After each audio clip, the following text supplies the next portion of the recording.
ہم کریں گے ہر مظلوم کی حمایت۔ السلام علیکم، میں ہوں حورین فاطمہ اور آپ دیکھ رہے ہیں ہمارتی نیوز HD چینل۔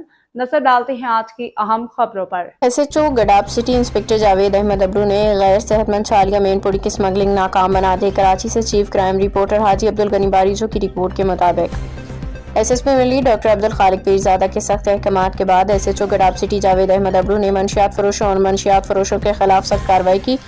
ماوا گٹکا چھالیہ مین پوری کے SHO Gadap city inspector Javed Ahmed Abro, head constable Saddam Hussain Abro اور پولیس پارٹی نے کامیاب کارروائی کر کے غیر صحت بخش بصیرہ چھالیہ کی سمگلنگ کو ناکام بنا دیا۔ انٹیلیجنس بنیاد پہ مین سپر ہائی وے پہ انصاری پل کے قریب کارروائی کرتے ہوئے ماوا گٹکا چھالیہ سڑی ہوئی چھالیہ کی سمگلنگ کی کوشش ناکام بناتے ہوئے ملزم ڈرائیور عبداللطیف ولد محمد قاسم کو گرفتار کر لیا۔ ان کے پاس سے 70 کلو گرام وزنی غیر صحت بخش چھالیہ کی 7 بورے اور 5 کلو وزنی مین پوری کا ایک تھیلا ایکلیٹس کار سے برآمد ہوا۔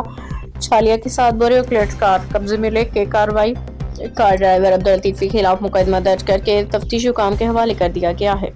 باخبر رہیے ہر جگہ ہر وقت، جانیے ملکی و غیر ملکی حالات و واقعات یقین کے ساتھ۔